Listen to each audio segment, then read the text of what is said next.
어제와 오늘 매우 추운 겨울 날씨 속에서도 또 깨어 하나님 앞에 기도하는 여러분들 통한 하나님이 역사하시고 또 응답하심을 믿습니다.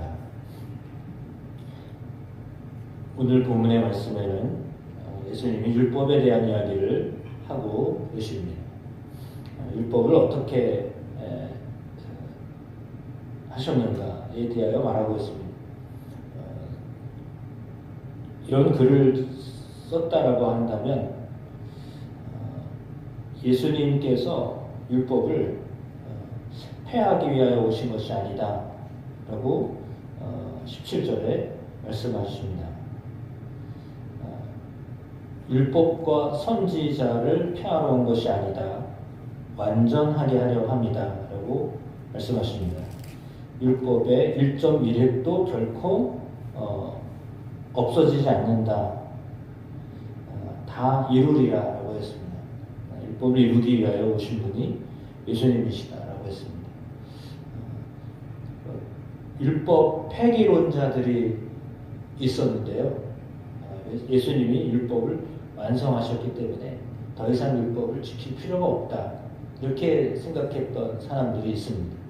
예수님만 믿으면 되지 무슨 율법은 배울 필요도 없고 생각할 필요도 없고 더군다나 뭐 지킬 필요는 없다, 이렇게 생각하는 사람들이 있었습니다. 오늘 본문을 우리가 볼 때에도 폐하러 온 것이 아니다라고 했습니다. 율법이 필요 없는 것이 아니다, 율법을 완성하기 위해서 왔다라고 말씀하셨습니다. 이 예수님의 말씀입니다. 율법을 이루기 위하여 오신 분이 예수님이십니다.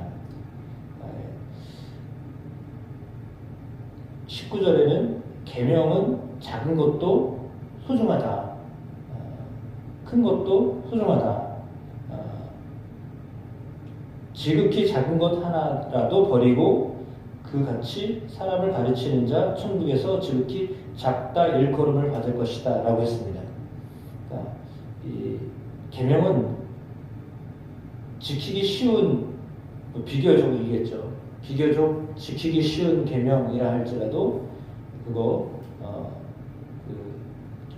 홀대해서는 안 된다, 지킬 수 있을 것이면 지켜야 된다라고 하는 것입니다. 그러니까 작은 것이라도 버리거나 또 그렇게 가르치면 천국에서 가장 작은, 지극히 작은 자라 일컬음을 받을 것이다 라고 했습니다.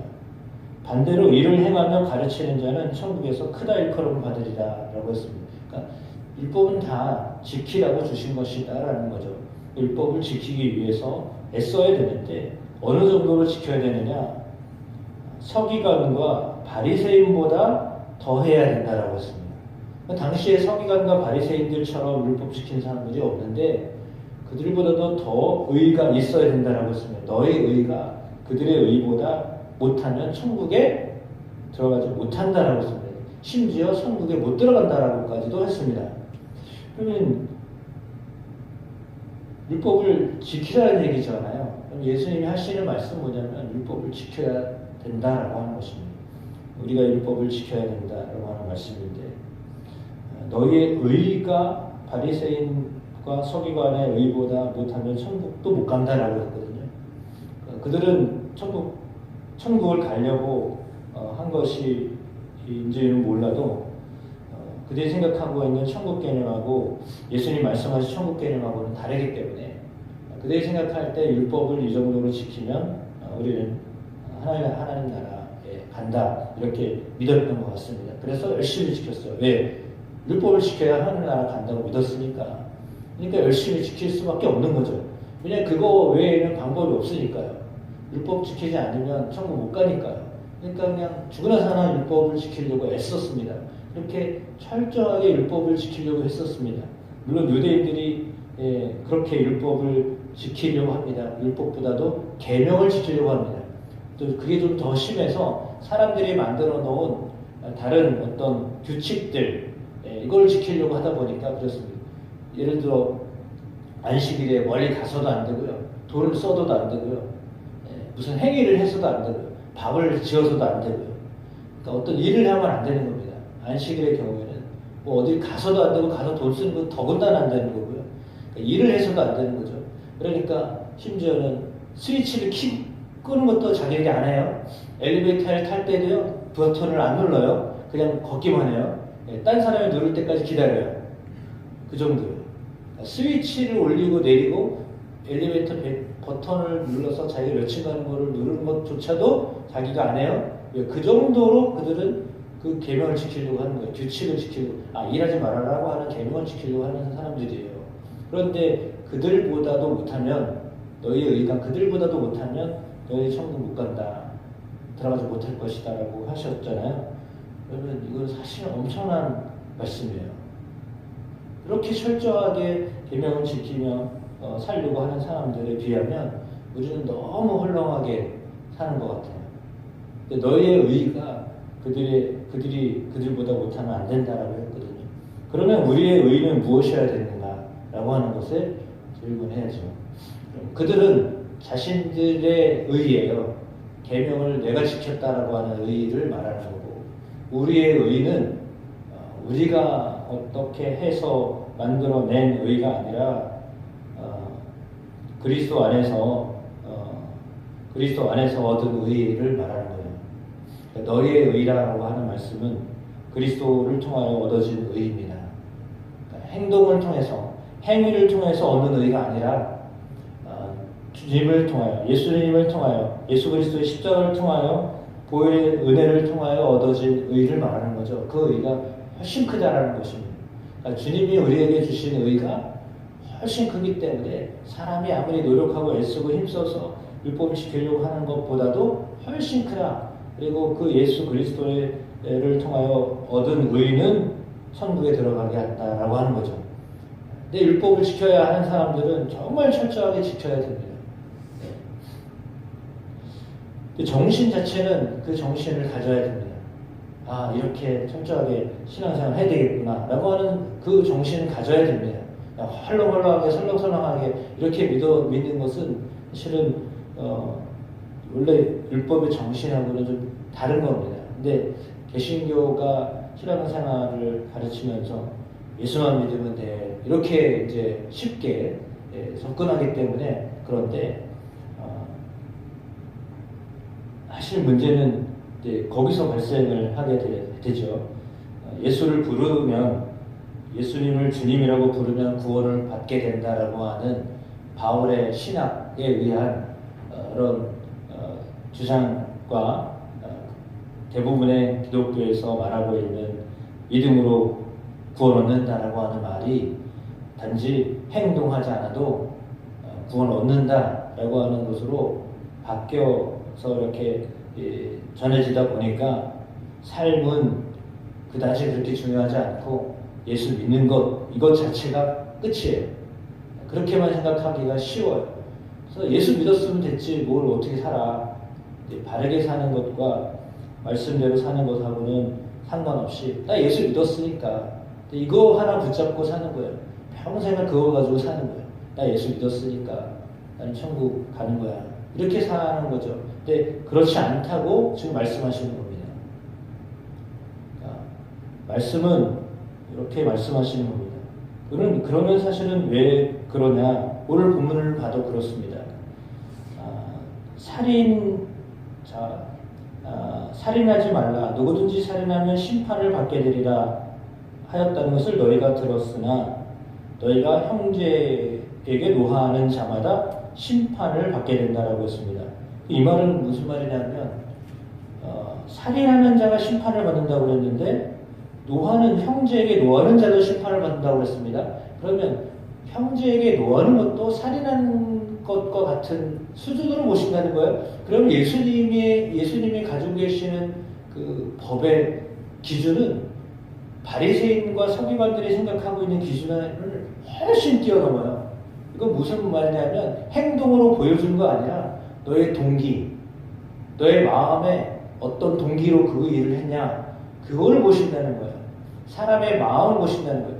네가 어떤 마음으로 이 일을 했냐.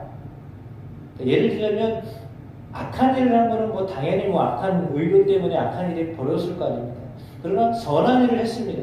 그런데 그 선한 일조차도 어떤 의도로 선한 일을 했냐라고 하는 것을 보신다는 거죠.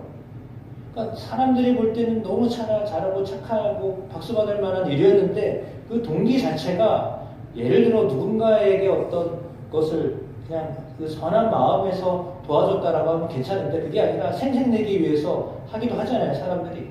그러면 그 동기가 바르지 않으면 그거는 하나님이 보실 때 이거는 아닌 거죠. 그러니까 예수님은 동기가 우리의 마음이 중요하다는 것을 말하는 겁니다. 그러니까 형제를 향하여서 노하고 화를 내고 형제를 향하여서 라가 뭐요? 더군다나 미련한 놈 이렇게 하는 자는 지옥불에 간다고 그랬어요. 그럼 천국 못 간다는 거예요.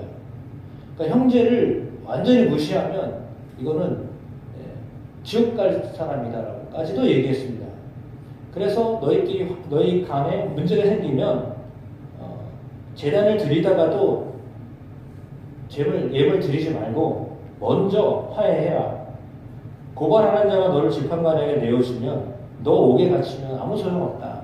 이 말까지도 했습니다. 그리고 그거 다 갚기 전에 한 푼이라도 남김없이 다 갚기 전에 결코 너 거기서 못 나온다. 라는 말씀도 하셨어요. 그러니까 이게 형제 간의 삶에서도 율법을 지킨다는 것을 매우 엄격하게 보셨습니다. 그래서 오늘 본문의 말씀을 볼 때 이렇게 예수님이 보시는 것하고 사람들이 뒤에 나온 말씀처럼 외적으로 보이기 위하여 형식적으로 하는 것하고는 전혀 다른 차원의 것을 말씀하고 있기 때문에 계명을 지킨다라고 하는 것조차도 보여지는 것을 보시지 아니하고 그 마음을 보시고 하신다는 거예요. 그게 사실은 그리스도 안에서 거듭나지 않으면 결론은 사실 그런 겁니다. 거듭나지 않으면 우리의 마음이 항상 이렇게 자랑하거나 드러나기를 원하고 인정받기 원하고 하는 것에 초점을 맞춰서 행동하지 정말 진심으로 이렇게 사람을 배려하거나 섬기거나 이렇게 해서 하지 않는다라고 하는 것을 말하는 겁니다. 그러니까 형제를 향하여서 하는 모든 것들조차도 주님은 어떻게 그 계명을 지키냐라고 보시는 거죠. 주님은 우리에게 화목의 길로 우리를 인도하십니다. 왜냐하면 우리가 형제를 향하여 화를 내거나 또 형제를 향하여서 아유 미련한 사람 이렇게 말하는 그것을 좋아하시지 않습니다. 왜냐하면 예수님이 진노나 또 심판을 위해서 오신 게 아니라 그것을 면제하기 위해서 오셨기 때문입니다. 그러니까 예수님은 면제하기 위해서 오신 분인데 우리가 심판하려고 하니까 주님은 그것을 기뻐하지 아니하시는 것입니다. 그 세상은 상당히 심판 쪽으로 많이 갑니다. 그래서 정치적으로 이야기가 아니라 어떤 사람이 어떤 일을 하든지 심판을 하려고 시작하면 일이 계속 악순환되어질 수밖에 없습니다. 그 주님은 심판을 종식시키 요즘만 하도 그 말을 너무 많이 들어가지고 내란을 종식하는 게 아니라 심판을 종식하고 상대를 향한 심판을 종식하고 하나님의 뜻을 이루기 위하여서 오신 분이 예수님이십니다.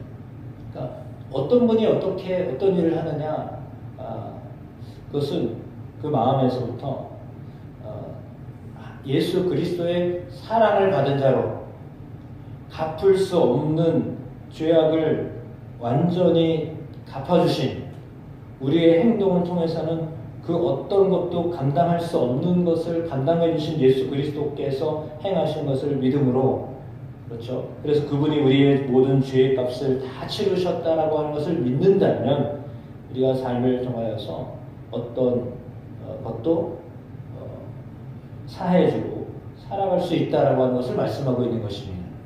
그래서 내가 이걸 갚을 거야.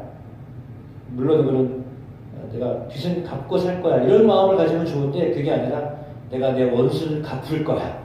이런 마음으로 시작했다라고 한다면 그것을 하나님이 기뻐하시지 않는다라고 하는 것이죠. 하나님의 나라에도 못 들어간다라고까지도 말씀하셨습니다. 심각한 아주 여러 말씀을 하셨는데 그만큼 중요하다는 것입니다.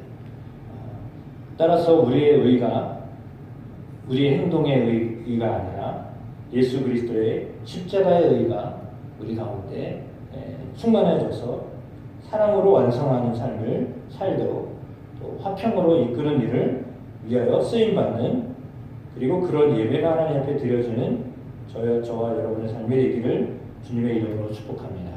기도하겠습니다. 참된 의란 화목하는 것입니다. 화평한 것입니다. 주님이 그것을 위하여 십자가를 지셨고 죽으셨습니다. 이 땅에 오셔서 그 일을 위하여 오셨습니다.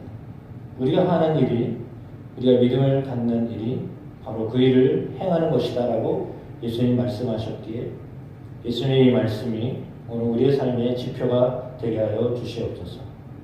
심판자의 자리에 서지 아니하고 화해하고 화목하게 하는 일을 위하여 그리스도의 의로 살아가는 저희 모든 성도들, 믿음의 사람들이 되게 하여 주시옵소서. 부흥회를 앞두고 기도하고 있습니다. 하나님, 큰 은혜를 우리에게 허락하여 주시고 우리 속에 큰 믿음 하나님 가져줄 수 있는 은혜의 시간 되게 하여 주시옵소서. 추워졌습니다. 이 추위에도 이길 수 있도록 하나님 모두에게 강건함을 허락하여 주시고 발걸음을 지켜 주시옵소서. 예수님의 이름으로 기도합니다. 아멘.